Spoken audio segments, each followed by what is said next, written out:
Good afternoon. It's Monday, the 14th of November 2016, just after 1 o'clock, and welcome to UK Column News. I'm your host, Brian Gerrish. With me in the studio, Mike Robinson.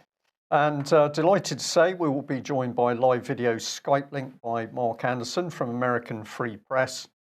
And we're going to have some coverage of exciting events in America. Before we get on to that, though, just a brief comment on the weather. It's generally cold, chilly, grey, depending where you are, but I'm told that Malvern is enjoying a little bit of sunshine at the moment. So if you need some extra vitamin D, Malvern is the place to be. Where are we starting? Well, we better start with the BBC, because the BBC has been carrying on Hillary Clinton's election campaign. I'm not sure whether the £3.65 billion organisation realises that the American election is over, but they're campaigning for her. Well, not entirely, Mike. So here we are. Clinton blames defeat on FBI director. And that's, of course, because that nasty man, James Comey, actually mentioned her crimes of breaches of American security systems. The BBC doesn't want to talk about that. It's simply, though, saying that Mr. Comey is clearly not a very nice man. And here she is in black for mourning.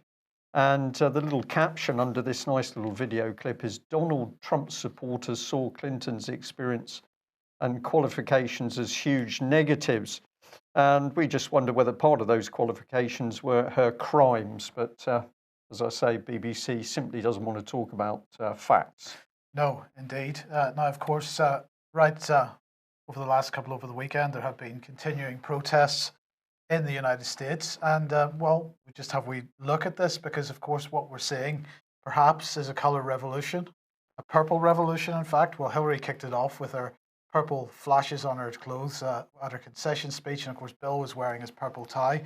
I mean, the pressure just continues. John Oliver wearing his purple shirt. How did we get here, with expletives in between? And then, of course, any excuse in the mainstream media at the moment to have any kind of purple item at all. Well, who's this? Ms. Powers wearing some purple. Even the BBC's getting in on it. BBC Newsnight going all purple. They've been purple for a year or so, I think, but certainly promoting the purple commentators. But who is behind all this trouble in the States? Well, it's the usual suspects, isn't it? It's Vaz, our last chance to stop Trump. It's Move On, well, Move On. George Soros, isn't it? Vaz, George Soros, what else have we got? We've got a teacher suspended, according to RT, in the United States because he compared Trump to Hitler. Well, this article isn't that interesting in its own right until you look at the bottom at who owns the copyright of the photograph of the teacher, and it's change.org, another Soros outlet. And then, of course, we have Purpose Inc. Not who we are, they say. It's time to stand with those who have been targeted, scapegoated, and scammed by Donald Trump. It's time to think not of political parties, but of who we are as Americans. It's time to say Donald Trump is not who we are, and you get the opportunity to continue to Purpose. Well, who is Purpose? Well, this is their website, and they've got this wonderful little video. We've showed this before. Purpose moves people to remake the world, Brian. They will operate right across the world. And they move people, millions of people they move. You might say that means that they move them emotionally, or perhaps they're moving them literally. I suspect it's the latter. They're moving them literally right around the world. And this is the imagery that they like to show on their website. Children holding guns, but they're a mass movement. Who's behind them? Well, Avaz and MoveOn.org are behind this organization. And big funding money, of course. Big funding money, right? This organization is behind all the White Helmets videos. This organization linked to Site Intelligence, which is behind all the ISIS videos. So we see the same type of operation going on in other countries as is going on in the United States at the moment. And of course, anywhere where there's the opportunity for revolution, well, the Muslim Brotherhood can't be too far away. So of course, Trump standing on immigration as one of his talking points during the campaign. So the Muslim Brotherhood are getting stuck in. All these organizations backed by one man, this man, George Soros. And well, let's just see if I can find it here. He had quite a bit to say about what was going to happen in the United States back in 2012. He was speaking to Newsweek in 2012. He said, "I'm not here to cheer you up. The situation is about as serious and difficult as I've experienced in my career. We're facing an extremely difficult time, comparable in many ways." He's talking about the financial crisis, but what he was basically going on to say was that the United States was going to be facing civil unrest, massive civil unrest, and this was his prediction for the next few years. And Gilad Atzmon today has something to say on George Soros, the oligarch who owns the left. And this is a very interesting article. Do have a read at it. We must not forget, of course, if we're wondering why this is going on, what Brzezinski said, mankind, this is 2010, mankind is now politically awakened and stirring. A fractured elite makes it much more difficult context for major power, including currently the leading world power in the United States. So I believe what we're seeing is a color revolution, or the attempt to start a color revolution in America. Yeah. Keep people divided, keep people at each other's throats. It's the same type of psychological attack that people in Britain have seen over Brexit. We've got to be at each other's throats on one or other side of a very divided argument. It's not multiple divisions, it's only two. And that's what's being created here. Mark, have you got any thoughts on this? Certainly. There's a lot that could be said here. You covered a lot of ground, and very well, Mike. First of all, the American left is a very good candidate to raise this divisiveness that you're talking about. They're making statements like a vote for Trump is a hate crime. There's actually signs that have been raised, placards that have been carried, saying that anyone who even voted for Trump has committed a hate crime in doing so. Now, if that's not divisive rhetoric, I don't know what is. Many people, of course, have hung their hopes on Trump. They see a lot of promise in him. And then the left is taking such a divergent path, not accepting defeat, having tried to put, in conjunction with the media and conjunction with all this Soros money, having tried to put a basically criminal Hillary Clinton in the office. All the ingredients for this purple revolution have been spot on. The huge gap between the Trump and Clinton supporters, the extreme background of Hillary Clinton trying to put her in the White House, and then such extreme statements to vote for the other person, Trump, being a hate crime. And this all suggests, of course, that at least the lead protesters are probably paid agitators out of the Soros funds. This is, of course, something that's not new, but a lot of people don't realize or don't think about it all the way through, that you have a lot of paid agitators. Where do people get all the time in the world to go torching cars and throwing bricks through windows? Some of us have jobs and families and bills to pay, and these people just seem to have all this leisure time to do these revolutionary acts. So, the action is in the reaction. They're going to try and stir the pot and try and create this kind of tinderbox, but hopefully cooler heads will prevail, even though part of what feeds all this is the fact that Americans are only given Diet Coke and Coca-Cola as their choices for president. We don't have the multi-party system. We don't have proportional representation like in European governments. So right out of the starting gate, we have such a narrow range of choices to begin with. And then when you look at the specific ingredients involved here, it really could create the perfect storm if we're not careful. Now, some people in the chat box suggesting that it's sour grapes, that it's not. What's going on is people reacting to a result they didn't like. But actually, what we're saying here is it's more than that. If Brzezinski, if we just put the Brzezinski quote back on screen again, if several years ago the likes of Brzezinski was recognizing that people in the West are waking up to the activities of the political elite, if he's saying that mankind is now politically awakened and stirring, then that elite is concerned about mankind unifying and taking them down a peg or two. The best way to deal with that situation, Mark, is it not, is to keep people at each other's throats and to use divisive subjects to do that.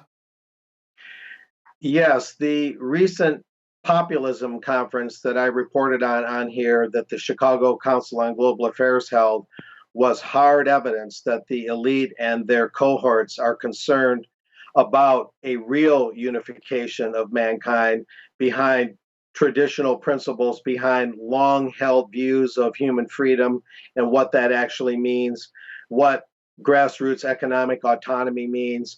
And so we're not just speculating here. They're breaking bread, the elite. They're having large meetings and symposiums talking about the rise of nationalism, populism. It doesn't mean that every nationalist populist figure is perfect. It doesn't mean that it's totally unified, but it would put the elite down a peg or two, as you say, Mike, and their meetings are evidence that they're very concerned about this. Okay, well, let's just let Boris Johnson have the last word on this, because today he said we should not prejudge Donald Trump. His election should be regarded as an opportunity. Now, if you view those words from the point of view of someone who is an elitist, they may have a slightly different connotation than what we might otherwise consider. I think that makes it pretty clear. Yeah. Mark, can we ask you, there's been a little bit of talk about the types of people that Trump is indicating you might bring around him as a team. Are you able to give us any information on names that you've heard or any opinion on what sort of people he's looking at? You know, it's kind of a moving target right now on the 14th of November here on a Monday. And one of the more unsettling possible choices, Indiana Governor Mike Pence, who became the vice president nominee here, the vice president elect, along with Donald Trump as the Republican president elect.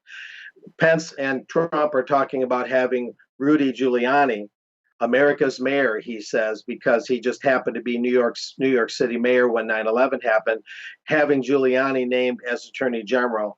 That one's a little unsettling.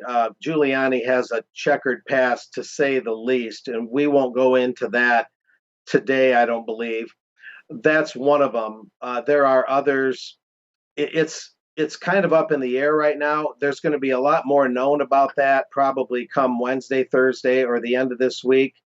But one of the things is that he is looking at some state officials out of Kansas and Ohio, and not always picking from the ranks of the elite.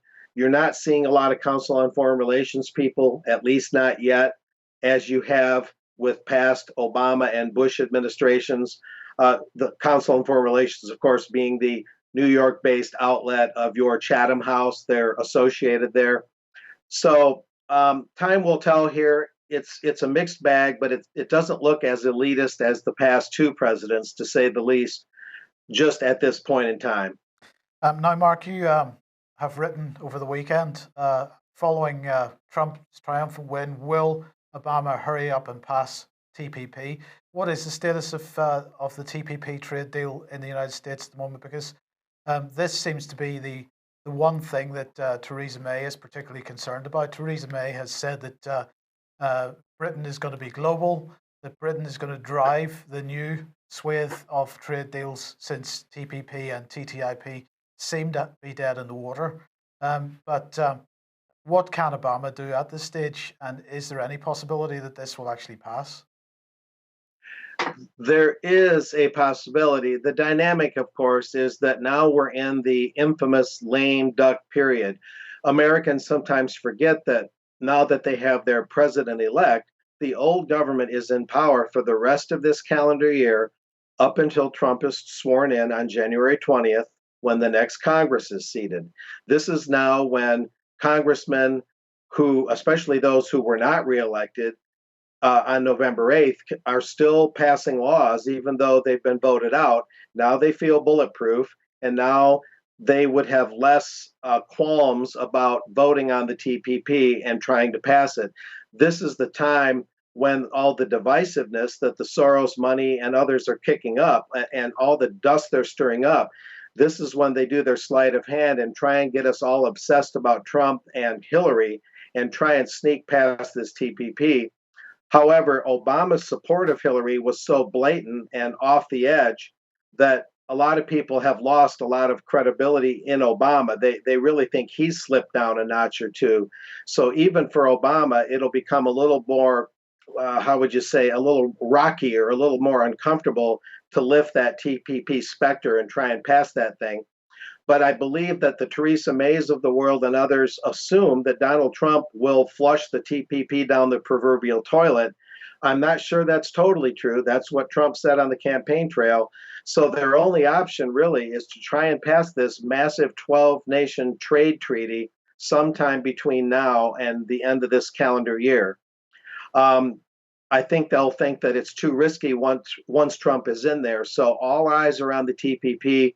As we reported earlier on your show a few weeks back, maybe a month or two, as I was on here, they passed the basic document that lays the groundwork to pass the final TPP enactment bill.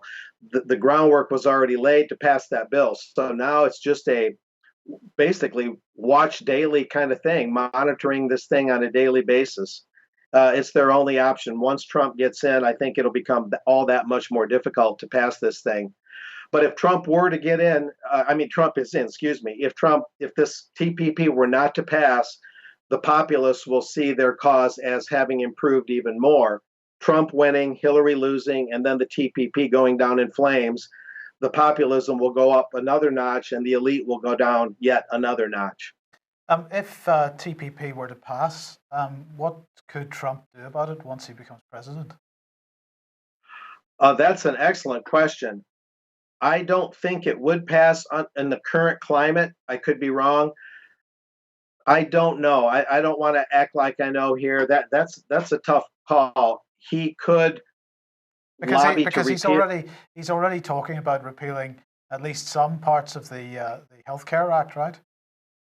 Yes, that's true. Obamacare, and for good reason. The premiums going up, the deductibles going up, the coverage going down.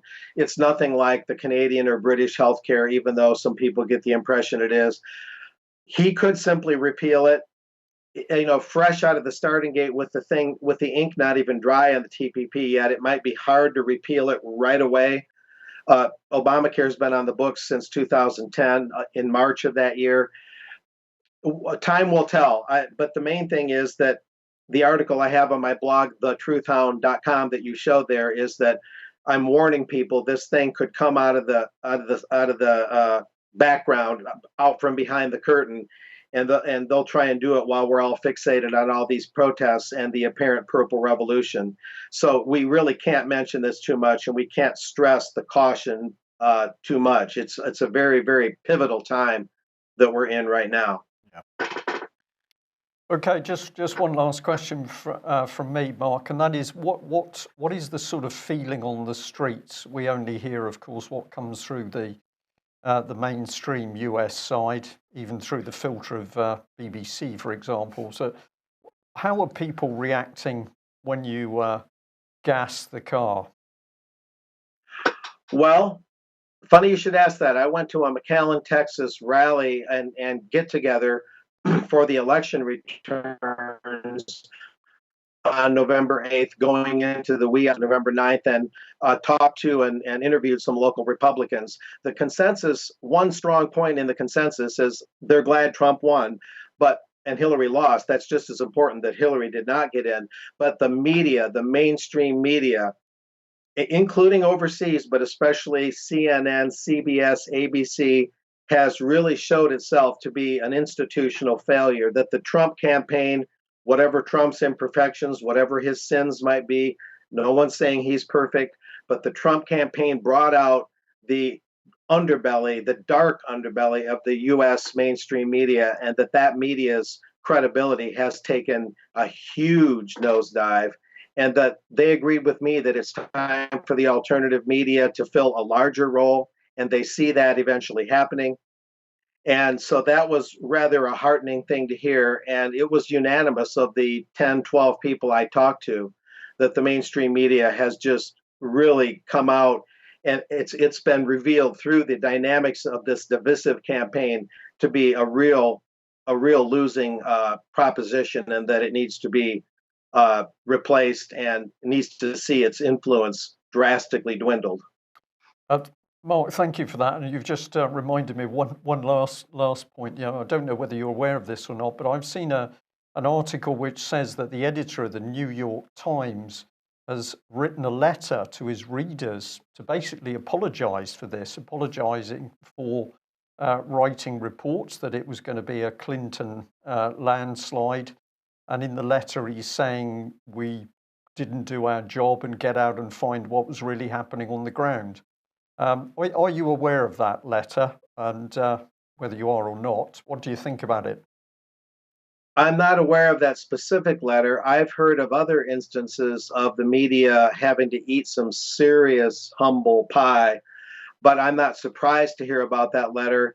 My initial reaction is that it's part and parcel of the media itself. It's not just these local Texas Republicans here in South Texas. It's it's a larger picture of the American people and the media itself, the mainstream, realizing it had way overplayed its Hillary hand, and that its credibility has been shown to be extremely strained, extremely diminished. And this is how they're trying to play catch up, much in the same way that Wells Fargo made some extreme banking boo-boos, literally relieving people of their money in a very blatant fashion. And now the Wells Fargo Bank, one of the big banks of the world, especially in the U.S., is going through gyrations of apologies and offering people all sorts of deals. So the banks, as well as the media over here, are playing some serious public relations ploys and trying to win back the credibility that they've seriously lost. But it's well deserved. They entertained this, they brought it upon themselves. So it's time for the alternative media, like ourselves, we're included, to fill an increasing market share, an increasing role. Yeah, excellent. So we've got some good news coming out of it, and also we're starting to see what this purple revolution is all about. Thank you. Well, if we jump back to what's happening in UK and the EU, excuse me, this has got to be a key headline from the Sunday Express. French officer takes top job in the British Army. He insists he won't lead our boys to war. The excuse for this is apparently to help training of British armed forces who are going to be working in North Africa, where, of course, French is a widely used language. But our comment is Brexit. What Brexit? Here is the movement into the EU military. And if you want another example of it, we've got this one. Bimona Nick Clegg calls for Britain to join the EU army despite UK quitting the crumbling bloc. And this despicable man, of course, has really drifted out of the limelight in UK, working Privy Council. And we should remember that he was one of Leon Britton's European boys. So he's been very pro Mr. Britain, very pro the EU for a long time. But here's that drive for the integrated EU military. And Jens Stoltenberg today absolutely trying to back that up. He's calling on Trump to get behind European military integration. He said it's too easy to take the freedom, security, and prosperity we enjoy for granted. In these uncertain times, we need strong American leadership, and we need Europeans to shoulder their fair share of the burden. Going it alone is not an option. And so really he absolutely calling on Trump to get behind this joint NATO-EU drive to restructure themselves. And it is increasingly obvious that is the direction that it's going in. Jens Stoltenberg and Federica Mogherini, who's the European foreign minister in sort of, they absolutely spending a lot of time together, giving a lot of presentations together.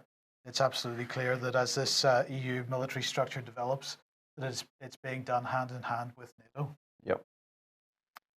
So Syria then, I'm not going to make too much comment on this. The Battle of Aleppo has begun. Apparently, deaths reported is the headline from The Independent. Deaths reported as Assad begins final onslaught to recapture city from rebels. Assad is recapturing the city. There are deaths and it's rebels. So I just want to contrast that with the BBC's coverage of what's going on in Mosul. That Islamic State is hanging the bodies of 40 civilians from poles in Mosul, according to the UN. This is from a few days ago, but it's the difference in rhetoric and approach between these two situations in two cities. We have ISIS embedded, if it's the West, NATO-backed troops that are getting them out, then that's okay because we're focusing on what ISIS is doing within these cities. But if it's Assad and Russia dealing with the same problem in another city, then of course it's Assad and Russia doing the killing and not the other way around. So just the hypocrisy in the media is this is one of these things which is going to come back to bite them, I believe. The BBC in particular, Mike. And from the Middle East as well, Iran has made a deal with China apparently on defence. They've agreed that today. Expansion of defence military cooperation, according to FARS news agency.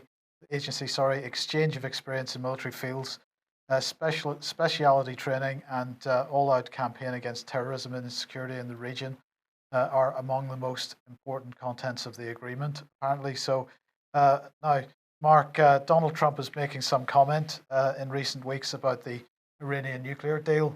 I don't know whether this particular agreement will have much impact on that, but have you any insight into where he's going to go with that? Not precisely. Leading up to his president-elect status, of course, he has spoken lowly of the Iranian deal, saying that it's a bad deal. That's been pretty much a steady refrain, although at the same time, he has talked about reducing the American military footprint to some degree, especially in terms of not wanting to have a confrontation or have any kind of brinkmanship with Russia, wanting to have warmer relations with Russia. And he alluded to warmer relations with other nations, including Russia, in his New York acceptance speech in the early hours of November 9th.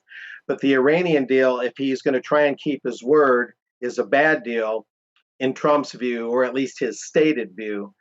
And so it's really a question of whether he'll soften on that or not.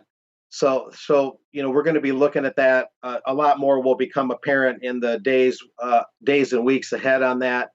But he, of course, has to toe the line with regards to Israel, and supporting the Iranian deal, at least verbally, could simply be a verbal bouquet he's throwing to Benjamin Netanyahu to keep him settled down.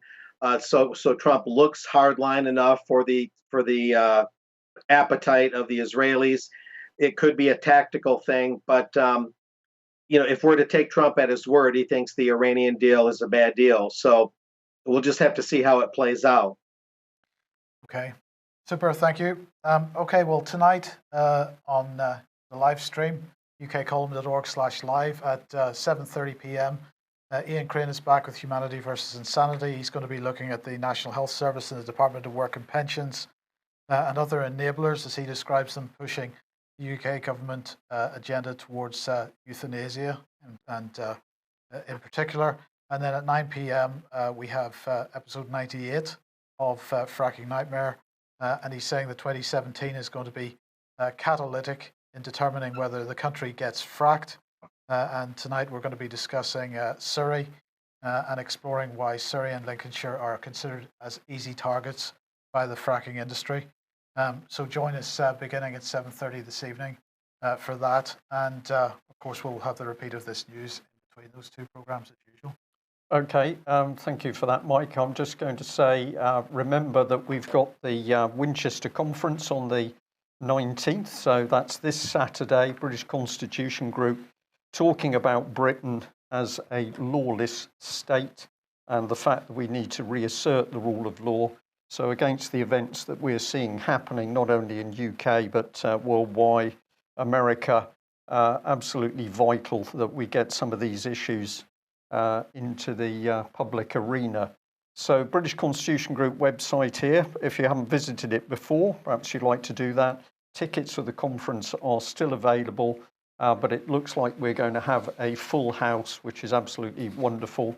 And a great deal of information is going to come out from our speakers. Now, just a brief update on the docketies. I'm going to say thank you all very much for your support. We've still got donations for Brian and Janice coming in. We've had a number of events happening over the weekends that have been quite difficult to handle. Just say to people, please remember that at the moment, Brian and Janice are effectively isolated in what is a very hostile environment in Ireland. And we have to go at the speed we can with the communications that we have. And sometimes those communications can be very intermittent. So we're waiting for an update ourselves at the moment. As soon as we get that update, we'll of course pass it on to all of you who've been clearly very concerned about what's happening to this couple. But what I will say as a final comment is that the sheer viciousness and aggression of the harassment that's come against them from both the Scottish state but also in Ireland is clearly another indicator that whatever they touched upon in Scotland, the whole thing, of course, on an approach by what appears to be a paedophile asking if he could buy their son, Brian and Janice do the right thing, and their life literally turned into a nightmare. So we've got to say that based on this, let alone all the other evidence, the respective states in London, Scotland and Ireland terrified of this couple and the fact that they've dared to speak out. Okay, well, NHS then. So the King's Fund today has, they've carried out an investigation, and some of the media suggesting that that NHS leaders, we'll call them that in inverted commas, are keeping the cuts that are coming from the public. They're trying to hide those. They're saying that health managers in 44 parts of England have been ordered to create strategies for how they're going to reduce costs, change services, and of course they're going to reduce costs and change services, Brian, but they're also going to improve care at the same time. Not quite sure how that works, but £2.45 billion deficit is what they're having to deal with, and so this article here in particular suggesting that GPs have been the least involved in these sweeping plans, as the headline puts it, for NHS change. I'll just say that we've been highlighting that this NHS change has been going on for quite some time. If anybody still hasn't read the Towards a Million Change Agents article on the UK Column website, please do go and dig that one out. The King's Fund were suggesting, in fact, that this wasn't really that it was being held from the public. It's just that they were making the plans, and then they were going to put those plans for public consultation. So of course you don't ask the public in advance in order to help develop the plans. You make the plans first, and then you put them to the public as a done deal. So that's what's going on there. But change within the NHS.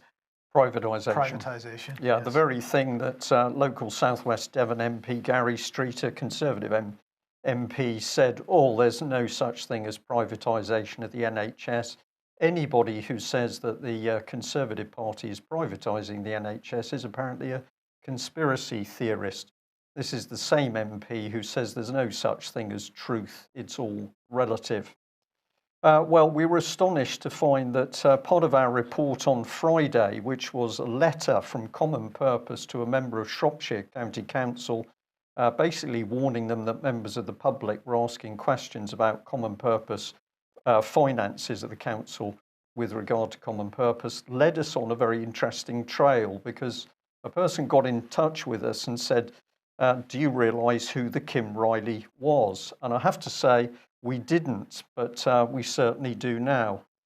This was just the letter. As I say, it came from Common Purpose in Hull. They'd written it to the Chief Executive of Shropshire County Council, Kim Riley, and it was saying that basically members of the public were asking too many questions about finances, and it's a suggestion as to how things could be gently covered up. Well, this is the man concerned. Now, interestingly, his name is spelt in two ways, depending where you go. It's either Riley with an I or with a Y. Here in the Shropshire Star is an article from a couple of years ago saying he's leaving Shropshire, but under a bit of a cloud. Why are we interested in him? Well, this was the chief executive in place when there was still unbelievable bullying and intimidation of Anne Gregg, the mother of Holly Gregg. So we were interested to follow through the trail of this man, and my goodness, we were stunned at where it led us, because he later moved on to the SOLACE group. This is a society of chief executives for local councils. We'll see a bit more of this in a minute. And we then discovered that they had been instrumental in this event, which took place in the last few weeks, Connected Leadership in a Changing World. Good colours there, Mike. Common purpose, purple and green. The purple and green. And basically, this also links through to the Institute of Local Government Studies. So that's the University of Birmingham. And when we had a look at that, well, there were two people involved. These are apparently experts in how our local authorities should run, but we can't actually find any expertise in either of these two individuals as to why they can be teaching other people about being experts in local authorities. So here's SOLACE, the Society of Local Authority Chief Executives, and a big part of them is their interface with profit-making businesses, careful matching with relevant senior leaders from complementary or contrasting sectors, roundtable sessions, opportunities for thought leadership. All the language is here. So let's move on through and have a look at some of those partners. Well, we've got a mix and a half here. We've got huge companies like Capita. We've also got Zurich, who are the very people that provide local authorities with insurance. And Zurich, of course, is terrified of the true extent of child abuse coming out because it represents multi-billion-pound claims against those authorities. But at the back of this is the Guardian, and you've mentioned them several times in the last couple of weeks, Mike, because the Guardian promoting the local leadership hub that's also in supporting this lot. And providing all the IT infrastructure for it as well. And providing the IT infrastructure. So I'd just like people to think about what we've started with today, the Purple Revolution, big hedge fund money supporting non-government organisations in America to attack Donald Trump. Here in UK, similar organisations infiltrating the civil service. So let's bring in a person. Here's the president for that event, and he's Mark Rogers, the chief executive of Birmingham City Council, using some remarkable language in this public document. He said he's been communing with his feminine side, and he says he's sad that he'll no longer be speaking as president of the organisation. His words, gobbing off, ? On your behalf. So we're very interested in his language. He says we're still very much the Duracell bunnies of the public sector, bright, energised and here for the long haul. Just remember to look both ways before crossing the road, as we don't want any Watership Down style tragedies. And he goes on to say that it's all about value-based leadership. Well, it certainly is, because amongst the people in that document, and I encourage people to look, we discovered this lady, and she's keen on establishing a common purpose, but she's doing great things for clients and people. And she's a qualified coach and NLP practitioner, a regular speaker at conferences on the area of transformational leadership. So this is not your local authority looking after the roads and feeding the elderly and vulnerable. We're now into Duracell bunnies and transformational leadership. Well, it gets worse. Here's the Zurich insurance man, and it says he's the managing director of the specialist insurer Zurich Municipal. And we say, of course, this is the company which has the risk of all those billions should the truth about the child abuse, the scale of child abuse, break surface. But it says not to worry, because he's a regular commentator on risk issues, impacting on local government and the wider public sector. But this one, I thought, came straight out of cowboy territory because we've got Sanderson Jones, who is apparently not only a comedian, but he's a co-founder of the Sunday Assembly, which is a global movement of secular congregations. So I don't know what the link is with local authorities, Mike, but this man is a comedian and he's a Sunday Assemblist, secular congregation. Well, no, he's a political man, because if you have a look at his website, what is he talking about? Overwhelmingly, he's on the case of that nasty man, Trump, and he clearly wants him out as fast as possible. So, viewers and listeners, you make up your mind as to what this is about, but this man says he's going to fix things with ancient wisdom, and I suggest you have a look at the Sunday assemblies. Here they are. They came out of nowhere. They're now in about 70 countries worldwide and expanding rapidly, as you do. And these are some of the things they believe in, which is to do with the fact that they're inclusive. They want everybody to attend their Sunday assemblies, where they're not going to talk about any spirituality. It's going to be a lot of singing. So there we are, professional community building. And oh dear, actually at the back of it, we've got the European Social Innovation Incubation Network. What a surprise. What a surprise. And this one is the really spooky one because the Sunday Assembly website is boasting about a method of measuring how well we are mentally. And this is actually the Warwick Medical School talking about that very procedure. So this is extremely dirty stuff, and it's not only happening in UK, it's of course happening in America. So Mark, I don't know whether you'd like to comment on this at all, but I know that if I research for the same non-government organisations, the same style of charities in America, I come to this same path